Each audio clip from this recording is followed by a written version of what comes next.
Sejam bem-vindos ao PodPed. Eu sou a Gabi, ela é a Linelli e essa é a sua nova rede de apoio. Estamos aqui hoje com a doutora Gabriela Bertini, cardiologista pediatra também. Olá, Se apresenta para o pessoal que não te conhece. vamos lá. Eu sou pediatra, cardiologista infantil e especialista em cardiopatias congênitas, formada pelo Instituto Dante Pazanese, ecocardiografista, formada pelo Instituto do Coração da USP e atualmente neonatologista pela Sociedade Brasileira de Pediatria. Primeira coisa, eu queria agradecer a presença. Obrigada, Muito por obrigada estar por aqui com vocês. As mães adoraram o outro vídeo, foi um sucesso de sopro. Tem bastante dúvida lá depois para você responder no Instagram. Vamos lá.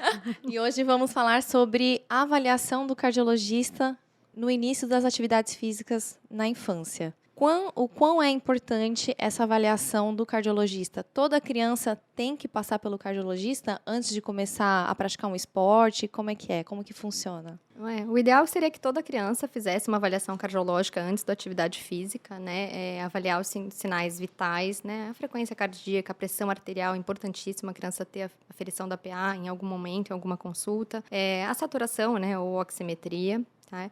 Em alguns casos a gente precisa do eletro, né? Geralmente a gente pede o eletro de rotina também, né? Porque já para ver se tem alguma arritmia ou não, mas lembrando que tem algumas que são silenciosas, que não aparecem no eletro de repouso.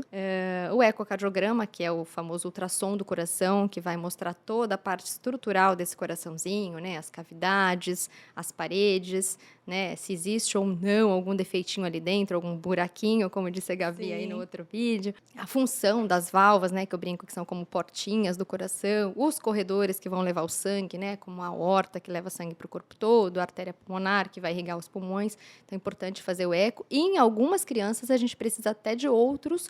Exemplo, o teste ergométrico, se é um atleta de alta performance. Exemplo, um jogador de futebol. Aí a gente está aqui em Santos, vamos falar do Santos, né? Ou federados na natação, né? Às vezes a gente precisa de um Holter, se a criança, por exemplo, tem alguma queixa de arritmia, de sensação de palpitação, pode ser necessário também o Holter, que é aquele que a gente faz o eletro em 24, às vezes até em 48 horas. Então, seria interessante, sim, a criança fazer. E quando ela quer ser atleta profissional, o ideal é fazer anualmente. Todo ano a mãe tem que levar essa criança. Se for um atleta profissional, sim. Com quantos anos a primeira avaliação, geralmente? O ideal é entre 5 e 7 anos de idade, né? Que é quando geralmente a gente coloca em atividades físicas mais intensas ou uma quantidade maior, né, de atividade física. Se o pai ou a mãe da criança tem algum problema no coração, a criança pode ter também? Aí depende se a cardiopatia dos pais é congênita, ou seja, desde o nascimento, ou uma cardiopatia adquirida, né? Exemplo de adquiridas: pressão alta, hipertensão, infarto, que a gente chama de coronariopatias, as arritmias, tem algumas que são familiares, né? Aí, adquirida geralmente quando abaixo de 50 anos, expõe essa criança, esse adolescente a um risco maior quando a cardiopatia é além da idade. Geralmente, além da idade, são riscos de vida da própria pessoa. Exemplo, tabagismo, que eu espero que a gente se livre desse vício no mundo em algum momento, né? Obesidade, a dislipidemia, que é o colesterol, triglicérides alterado, né? O diabetes, né? Da idade, tipo 2. Aí depende da idade com que o adulto também tem a cardiopatia. A criança, ela pode ter arritmia ou isso só acontece nos adultos? Pode, e existem arritmias silenciosas, né? Que no eletro de repouso não aparecem e eventualmente, após um estresse, uma atividade física, a criança desencadeia a arritmia e com sintomas, né? E A aí palidez, tontura, desmaio até.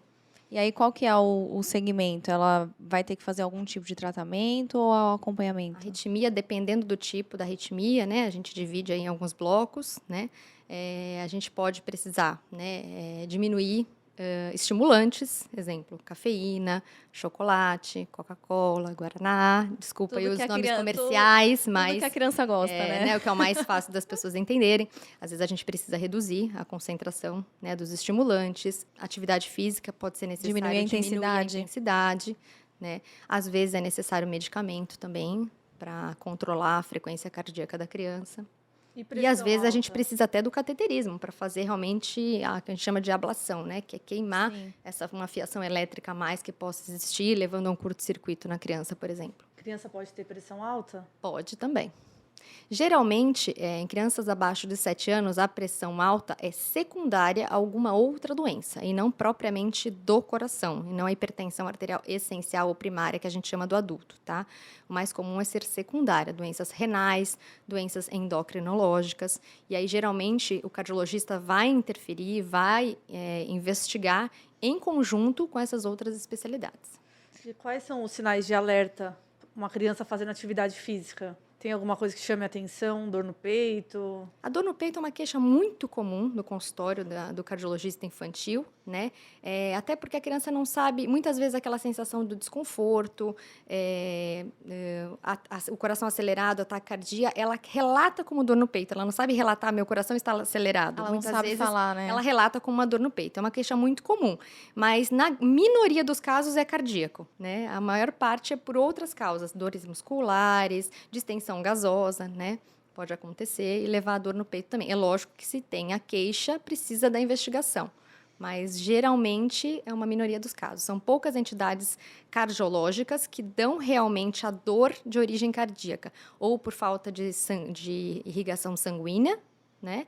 Ou por arritmias, levando a essa também uma certa falta de irrigação pela frequência cardíaca muito alta. A gente já comentou aqui no nosso canal sobre a morte súbita no recém-nascido. E na criança grande, pode acontecer essa morte súbita?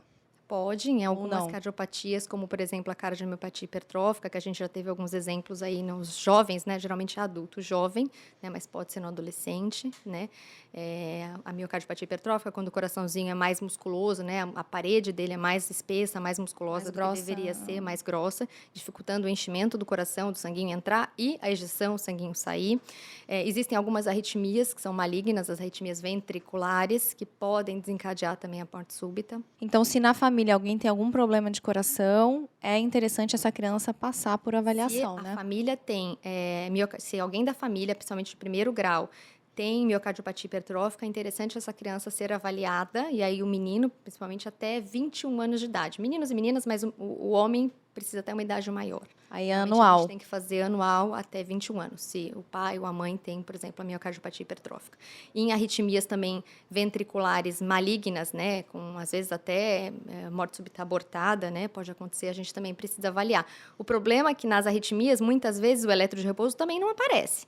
Aí, às vezes, a gente precisa lançar a mão de exames mais detalhados, como a investigação genética mesmo, né, as pesquisas genéticas, para ver se existe aquele código genético, né, daquela alteração, levando a cometer os outros familiares. Não é uma coisa simples, Pesquisa né? gênica. Uhum.